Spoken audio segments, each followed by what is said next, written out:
hidayah.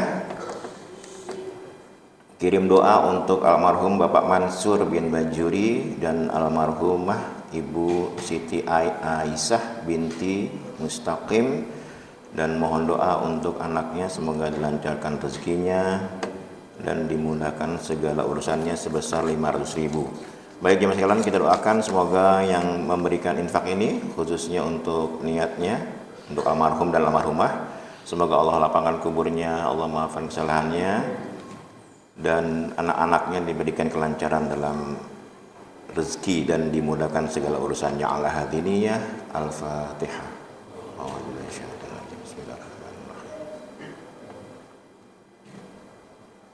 Iyyaka na'budu wa iyyaka nasta'in.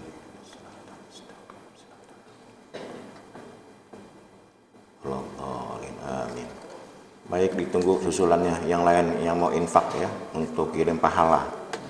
Jadi bapak-bapak, ibu-ibu yang mungkin ada saudaranya, tetangganya, ibu bapaknya sudah wafat, kakeknya ya, kirim pahala kepada almarhumah dengan cara bersedekah ya. Itu ini yang tadi nyumbang nih untuk almarhum Bapak Mansur dan Ibu Aisyah nih lagi cengkring di alam kuburnya itu ya. Yang tadinya lampunya cuman pakai lampu biasa jadi lampu pijar, jadi terang ya. Gitu. Jadi itu cara bakti anak kepada orang tuanya. Baik jemaah sekalian rahmati Allah, pada subuh kali ini ada pertanyaan sebenarnya ya. Mungkin bisa jadi materi ini ya.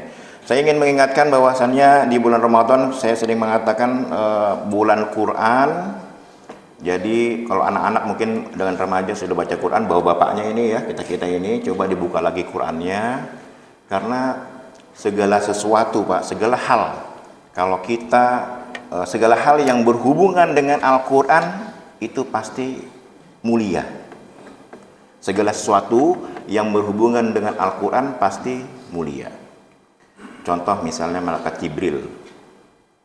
Malaikat Jibril itulah malaikat yang membawa wahyu dari Allah kepada Nabi Muhammad. Maka Jibril itu menjadi pemimpinnya para malaikat.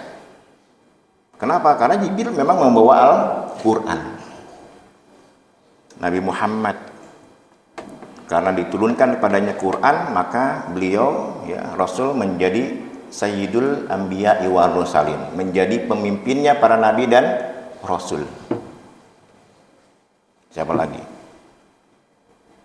Malam Lailatul Qadar lebih baik dari 1000 bulan. Kenapa? Karena di malam itulah diturunkannya Al-Quran. Bulan Ramadan, bulan Sayyidul Suhur, pemimpinnya Sayyidul Suhur, ya, bulan yang paling mulia. Bulan Ramadan adalah bulan yang paling mulia dibandingkan dengan bulan-bulan yang lain. Kenapa? Karena di dalamnya diturunkan Al-Quran. Jadi segala sesuatu yang berhubungan dengan Al-Quran pasti mulia. Makanya kata Nabi, khairukum man ta'allamal Quran wa 'allamah. Sebaik-baik dari kalian adalah yang belajar Al-Quran kemudian mengajarkannya kepada orang lain. Maka orang yang ada di hatinya Quran, ini kalau kita ini Pak, di hatinya itu ada Quran gitu, kayaknya kalau nggak baca Quran tuh kayaknya gimana gitu. Maka orang yang memiliki Quran di dadanya pasti dia menjadi manusia yang terbaik. Gitu Pak. Jadi kalau kita ingin menjadi manusia terbaik di mata Allah, maka belajar Quran, baca Quran. Kalau bisa mengajarkannya kepada orang lain. Karena nggak mungkin orang yang konsentrasinya pada Al-Quran itu hidupnya itu tidak mulia. Pasti mulia ya. Ini sekitar mengingatkan ya, karena masih lama ini, masih kurang lebih 19 hari lagi Ramadan. Sayang kalau tidak benar-benar kita gunakan untuk membaca Al-Quran. Baik jemaah sekalian, ini ada pertanyaan yang masuk. Yang pertama pertanyaannya panjang sekali ini. Saya baca ya biar ngerti. Assalamualaikum, manggilnya Kak Nurul nih. Maaf ganggu, ada yang mau saya tanyakan. Begini Kak, apakah dalam rumah tangga selalu akan ada ujiannya? Soalnya saya merasa dalam rumah tangga saya itu ujiannya pasti selalu rezeki atau uang. Sampai-sampai saya banyak banget hutangnya. Dan suami kerja selalu bayar hutang saya. Ini yang hutang istrinya yang bayar suaminya. Saya kasihan sama suami, sudah kerja capek-capek, pas gajian bayar hutang. Belum keperluan makan 1 bulan. Curhat gini. Bayar sekolah, bayar kontrakan, bayar motor dan lain-lain. Oh, orang nggak punya, angsurannya banyak nih. Ya ini kondisi banyak di negara kita ya. Dulu saya juga begitu. Sedih-sedihnya itu seharusnya suami di tempat kerja mendapatkan bonus tahunan cair, tapi tahun ini tidak cair. Padahal saya sama suami sudah niat mau kalau bonus cair mau bayar hutang dan jadi berkurang hutang-hutangnya. Ya ini kurang lebih seperti itu ya.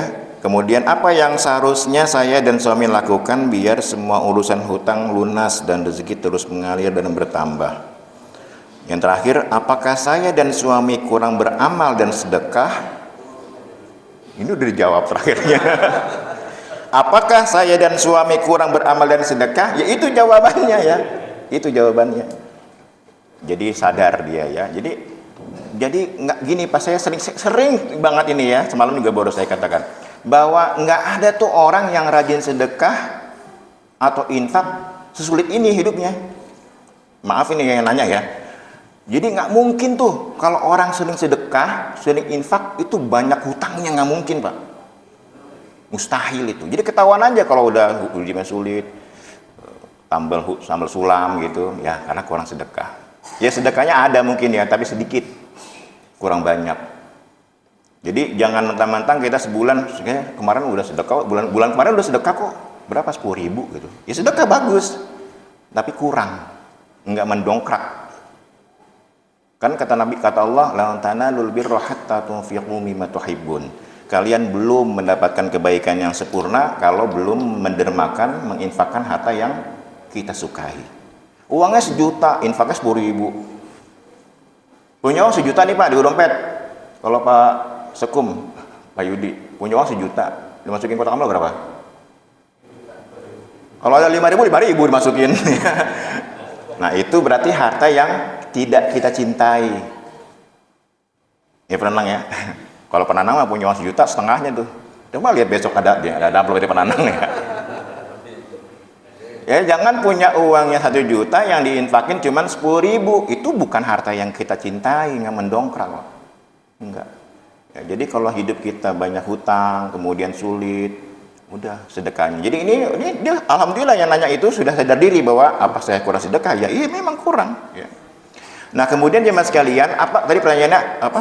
Apakah setiap kehidupan rumah tangga itu pasti ada ujiannya? Ya bukan rumah tangga aja, semua orang kita ini pasti punya ujian, punya cobaan pasti. Nggak ada manusia yang mulus gitu, enggak. Semua orang pasti ada ujiannya. Macam-macam, ada yang kekurangan uang kayak gini ya. Ada yang mungkin tidak dapat jodoh, umur udah kepala 4. Ada orang masalah tuh ujiannya. Jangan kesinggung saya. Ada yang misalnya anaknya nakal, ada yang suaminya cuek, ada yang istrinya ngayap mulu. Ada, setiap orang tuh punya ujian. Nah, bagaimana cara menghadapi ujian itu? Ini ada beberapa hal ya.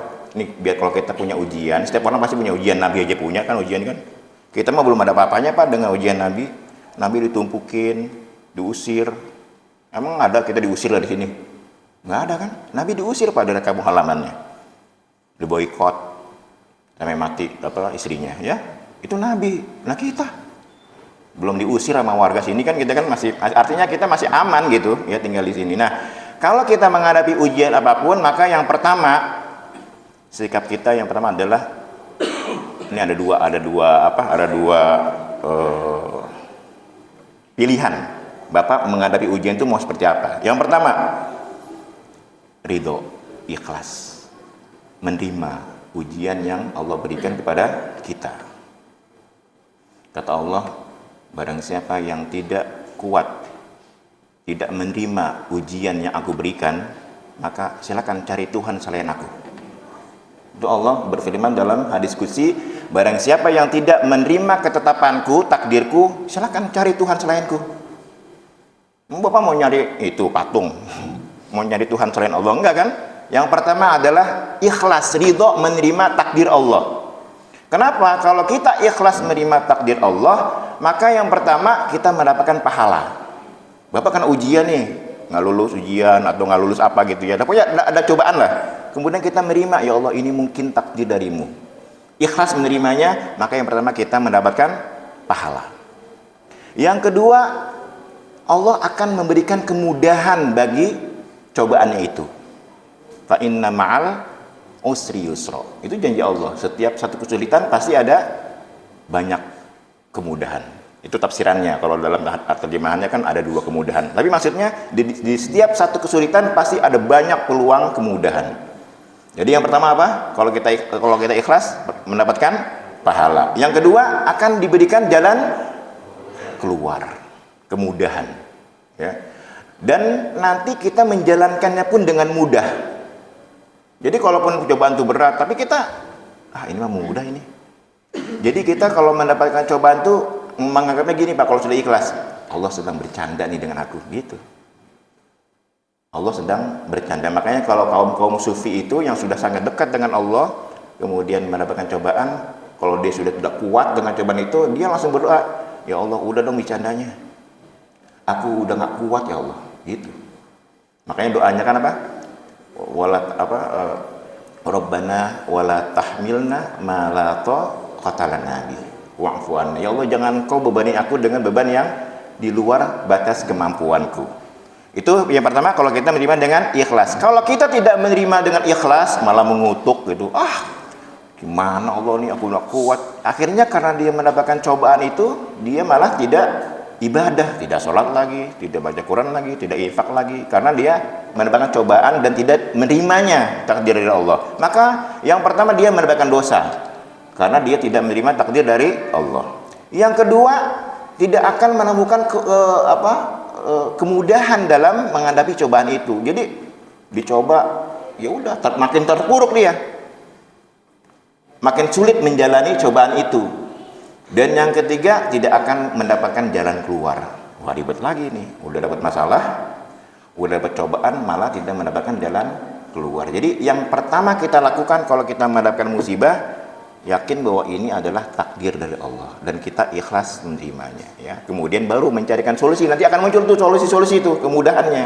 Kayak tadi kan, sulit, nggak punya keuangan kurang, pemasukan dengan pengeluaran tidak balance gitu. Nah itu bagaimana cara mendapatkan kemudahan? Ya dengan sedekah, dengan infak. Itu Pak, pokoknya kalau udah masalah keuangan, jalan keluarnya infak. Sedekah dengan uang yang masih ada di dompet kita. Dengan yang terbaik. Jangan yang sisa, kan sedekah itu jangan yang disisakan. Orang sekarang kan banyak kan coba, Bapak beli di supermarket, belanja, kasirnya kasih kembaliannya receh Pak. Itu cenderung yang kita masukkan dalam kotak amal. Sisa itu bukan nggak baik, enggak, baik aja sedekah, tapi itu sisa. Nah sedekah yang disiapkan itu kayak gini, diamplopin gitu Pak, ditransfer. Itu sedekah yang disiapkan. Ya. Sedekah yang disiapkan itulah yang nanti akan memancing pintu-pintu rezeki yang lain, ya gitu. Baik, itu kurang lebih ya jawaban dari saya. Jadi yang pertama kalau masih kurang sabar, kemudian cari jalan keluarnya. Yang paling gampang adalah dengan cara sedekah. Kemudian yang kedua, jamaah sekalian, pertanyaannya, Pak Ustadz, mana amal yang paling baik, yang disembunyikan atau yang diumumkan? Amal mana yang paling baik, yang disembunyikan atau yang diumumkan? Mana yang baik? Iya, ini ikhlas nih dulunya. Mana amal yang paling baik, yang disembunyikan atau yang diumumkan? Ya tergantung bentuk amalnya. Nah, Imam Ghazali berkata, jika seseorang itu sudah kuat untuk tidak masuk sifat ria, pamer, maka sebaiknya amal perbuatan itu ditampakkan. Kalau ada seseorang yang memang dia tidak butuh tenar, tidak munculkan sifat ria, maka ibadah itu sebaiknya dipamerkan. Untuk apa? Untuk memancing orang lain agar mau melakukan hal yang sama. Tapi kalau misalnya ya bukannya suuzon ya kayak di TV-TV atau di itu kan orang nyumbang di syuting, artis-artis ya dulu ya.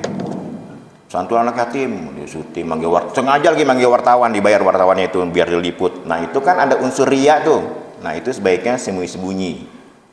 Bapak misalnya Pananang, misalnya nyumbang 1 juta gitu kan, atas nama Pananang. Pananang walaupun dipuji dia biasa aja. Misalnya gitu. Nah itu boleh dipamerkan agar untuk memancing orang bersedekah sebanyak Pananang. Jadi nanti memasukkan kultum Ramadan tuh ya setiap malam nggak cuma 200.000, 300.000 gitu. Tapi ketika Pananang nyumbang 1 juta, besoknya diumumkan 3 juta gitu kan. Pemasukan kultumnya itu untuk merangsang orang untuk bersedekah, beramal ya. Tapi kalau misalnya dikhawatirkan tidak bisa, sebaiknya disembunyikan ya gitu. Kayak Nabi itu disembunyikan atau diumumkan ibadahnya? Nabi diumumkan, sallu kama ra'aitumuni usolli, kalau kamu mau sholat lihat aku. Kayak pamer kan gitu. Tapi maksud Nabi itu mengajarkan kepada umatnya agar umatnya bisa sholat kan gitu. Sholatlah kamu seperti lihat aku sholat. Orang ngeliatin Nabi sholat kan, oh iya rukunya gini, oh sujudnya begini. Nah tentunya karena Nabi tidak mengajarkan langsung kepada orang, kan nggak, Nabi itu ngajarin sholat kan begini, ayo kumpul sahabat-sahabat kumpul, liatin ya sholat nih, kalau takbir kayak gini, kalau ruku kayak gini. Nggak begitu, Nabi nggak ngajarin sholat sahabatnya seperti itu, tapi menyuruh sahabatnya melihat, lihat aja aku sholat, itulah cara yang sholat yang baik. Makanya setiap sahabat itu meriwayatkan beda-beda. Kan ada orang yang nanya, Ustadz ini gimana sih hadis? Ada yang bilang ini, ada yang bilang ini. Ini berarti kontradiksi nih. Nggak konsisten gitu kan, misalnya kan. Ya memang karena setiap sahabat itu melihat Nabi sholat itu beda-beda cara pandangnya. Ada yang sholat, ada yang lihat Nabi sholat pas di depan Nabi, ada yang pas di samping Nabi, ada yang di belakang Nabi, ada yang dari jauh melihatnya. Tentu orang yang dari jauh melihatnya itu beda dengan orang yang dekat dengan Nabi. Kadang Nabi bacanya ini, kok enggak, saya waktu itu Nabi bacanya ini gitu. Memang benar gitu ya, karena Nabi melakukan semuanya.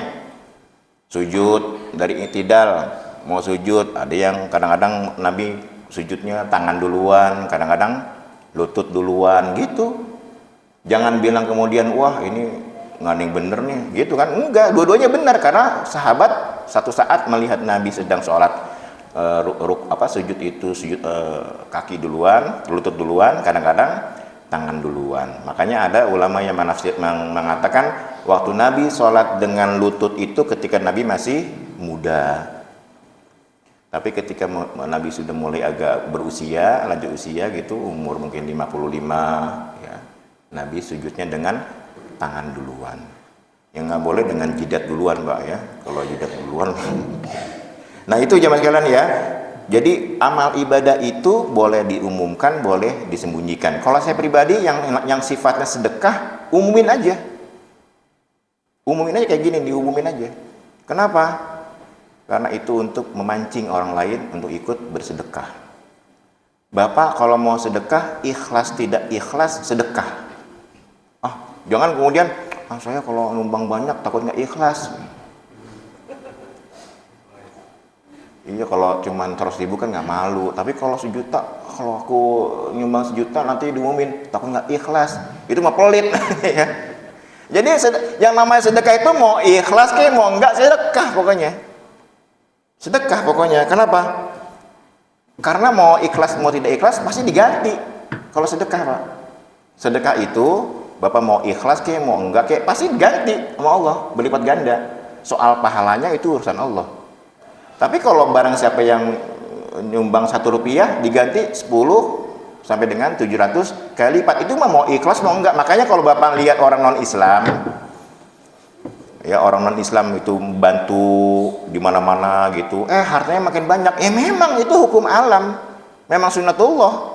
Jadi kalau jadi hukum Allah itu yang nyumbang 1 dibayar 10 sampai dengan 700 itu bukan hanya untuk umat Islam. Orang non-Islam pun begitu. Makanya orang non-Islam kaya karena sering nyumbang. Nyumbangnya ke orang Islam lagi. Nyumbangnya ke orang Islam. Makanya ada ulama yang mengatakan kalau misalnya kurban sapi kan 7, baru 6 kurang 1, ada non muslim gitu, saya nyumbangnya 1 lagi deh biar muat, nggak apa-apa, boleh ya. Soal pahalanya ya pasti nggak diterima gitu kan oleh Allah, tapi nggak apa-apa ya, karena itulah nyumbang itu ganjaran ya, balasan nyumbang itu bukan hanya untuk orang Islam. Keutamaan orang Islam itu kalau kita nyumbang, selain kita mendapatkan ganjaran di dunia, juga mendapatkan ganjaran di akhirat ya. Ini sayang Pak, Ramadan ini aduh ya, masyarakat kita ini di terutama yang saya tahu ya di sekitar DKI dan Banten ini, Tangerang ini, itu menggunakan Ramadan itu tidak dengan maksimal. Apalagi di masjid saya itu di Pamulang itu ada depan masjid persis Pak, itu ada alun-alun. Baru 2 bulan lalu diresmikan pada bulan Rajab lah. Ada alun-alun Pak di depan masjid. Memang jadi indah masjid Pamulang tuh, ya Masjid Agung Pamulang itu, Mujahidin, itu indah sekali karena ada alun-alun. Tapi di bulan Ramadan sekarang orang ngabuburitnya di situ. Pada nongkrong, azan mah azan, sholat mah enggak. Itu sisi negatifnya. Ya, jadi alun-alun tuh azan misalnya zuhur, asar, azan, yang main mah main, nongkrong mah nongkrong tuh di alun-alun. Nah ini kan kondisi umat Islam gitu. Itu paling yang nongkrong itu umat Islam kebanyakan. Ya mungkin 100% orang Islam semua tuh. Ya, tapi azannya azan, dia masih tetap nongkrong, nggak langsung ke masjid. Nah di bulan Ramadan harusnya begitu. Yang tadinya kita dipanggil Allah itu tidak cepat, dibiasakanlah, mulailah. Jadi Ramadan itu kan banyak yang mengatakan ini bulan untuk mengasah, mengasih dan mengasuh. Yang bapak-bapak mungkin sebelum Ramadan jarang ke masjid, kan banyak. Nih jangan kesinggung ya, kan banyak bapak-bapak yang ke masjid cuma Ramadan doang. Iya betul. Pas sudah Ramadan nggak ke masjid lagi. Emang masjid emang dibukanya Ramadan doang? Kan enggak. Jadi justru Ramadan itu titik awal ya yang sudah membiasakan. Sebab gini, ada orang yang sudah lama nggak ke masjid, pas ke masjid malu. Ada Pak, banyak. Ya Pak Sukar ya. Banyak orang yang jarang ke masjid, pas mau ke masjid malu itu. Apalagi ada yang bilang ke masjid tumben, itu jadi malu lagi, jadi down lagi tuh ya. Jadi Ramadan itu harus dijadikan momen awal. Yang tadinya nggak pernah ke masjid, mulai ke masjid. Selepas Ramadan ya terus ke masjid. Sebab mabrurnya seseorang selepas Ramadan itu, apakah amalan selama Ramadan itu terus dikontinyukan kan setelah Ramadan. Baca Quran jangan cuma di Ramadan aja. Ini lagi nih, masyarakat kita juga cenderung menganggap bahwa membaca Quran itu hanya di bulan Ramadan saja. Ngejar khatam. Bagus ya. Tapi seharusnya ya membaca Quran itu bukan hanya di bulan Ramadan. Ramadan itu hanya meningkatkan saja. Yang tadinya mungkin sebelum Ramadan cuma 1 juz dalam 1 bulan, dalam 1 hari gitu, atau 1 minggu sejuz.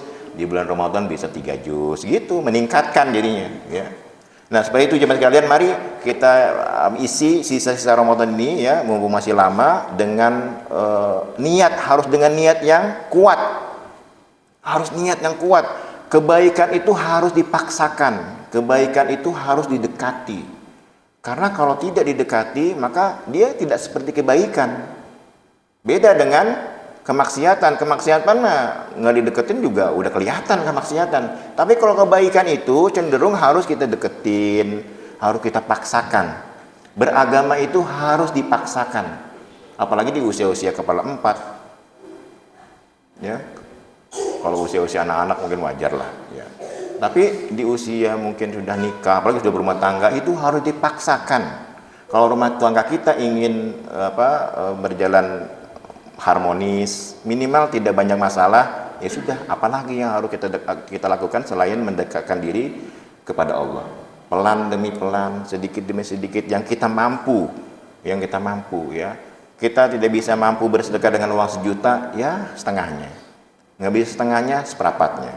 Nggak bisa seperempatnya, seberapanya lah, yang penting sedekah Ya, apalagi di bulan Ramadan, tiap hari Pak, tiap hari sedekah. Jangan setiap mau gajian aja.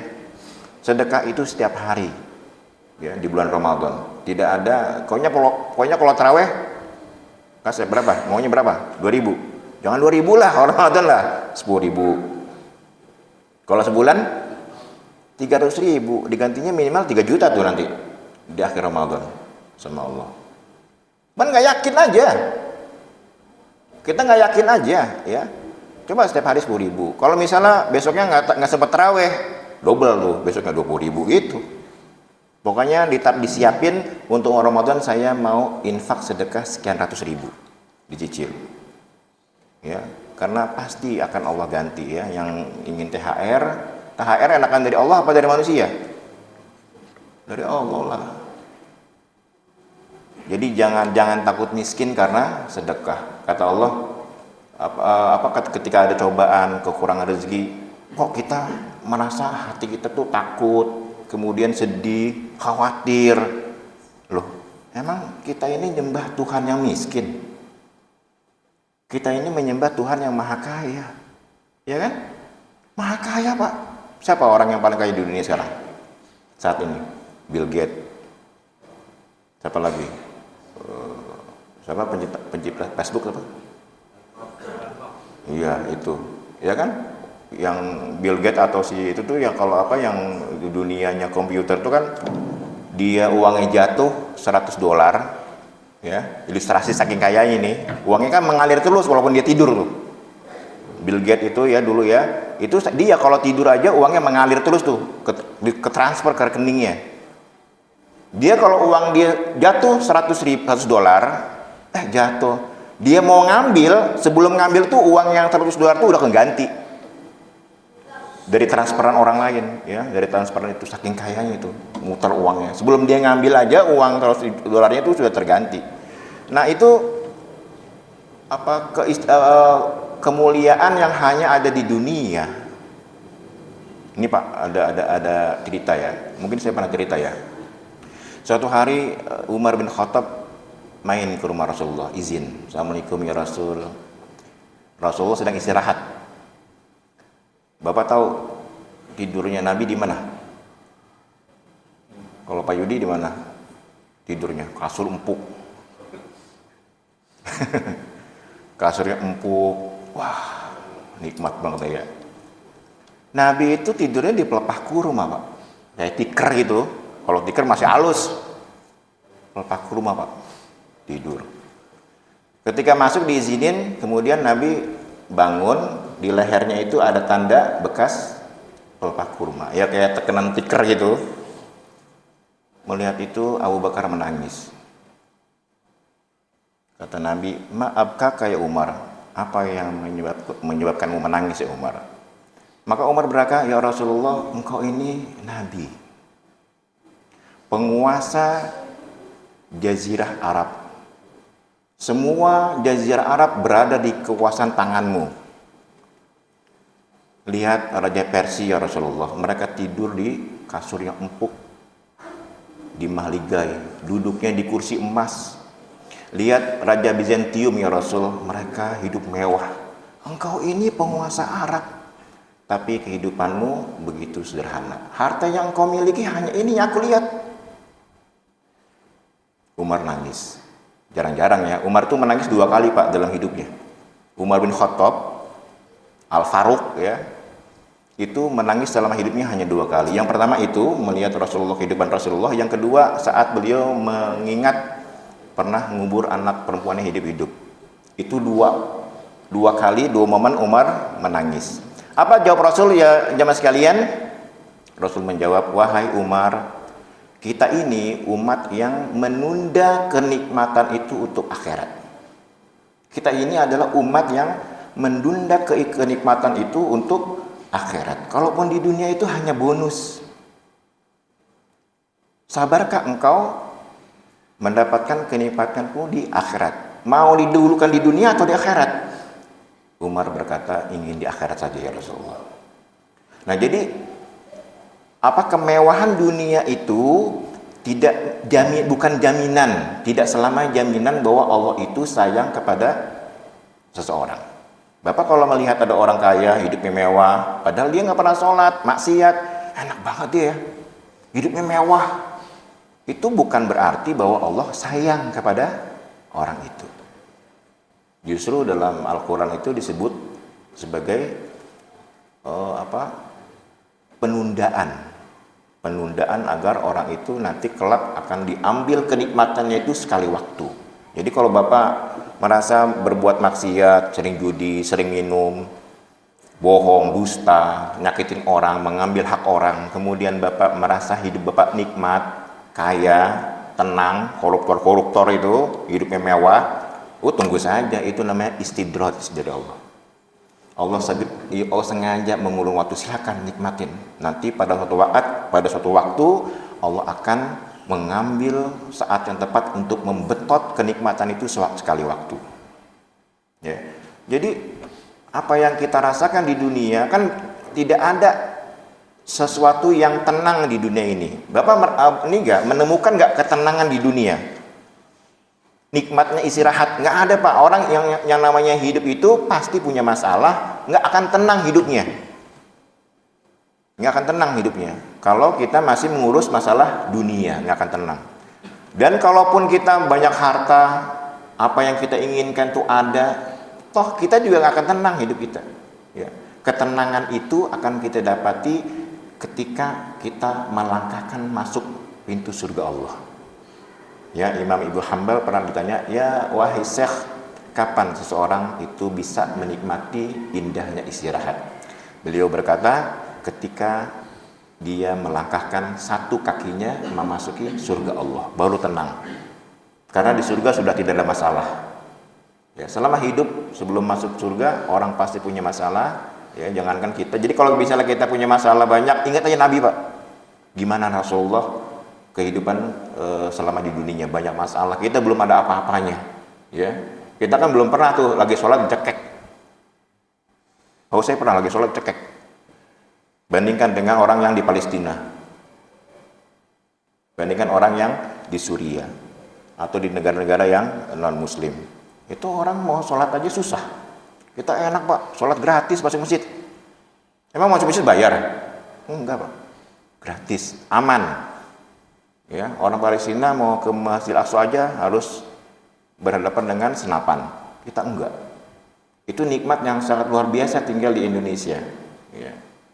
Nah, tinggal kitanya mau nggak menggunakan kesempatan ini untuk benar-benar dekat pada Allah. Dekat pada Allah, ya, banyak zikir, hati akan tenang. Kalau Allah sudah mencintai seorang hamba, pasti Allah akan mencukupi segala kebutuhannya. Kalau kita merasa kehidupan kita belum tercukupi, introspeksi, mungkin kita belum dekat kepada Allah. Cara dekat pada Allah apa? Lakukan apa yang Allah perintahkan. Minimal sholat 5 waktunya jangan ditinggal. Apalagi di Ramadan ditambah dengan sholat sunnah, terutama sholat tarawih. Kalau nggak bisa sholat tahajud sekian belas rakaat, membaca Al-Quran sekian belas juz, lakukan hal-hal yang mudah-mudah. Kayak itu saya lihat di bawah masih banyak sendal yang berantakan. Ya, anak-anak coba nanti kalau masukin sendal beresin.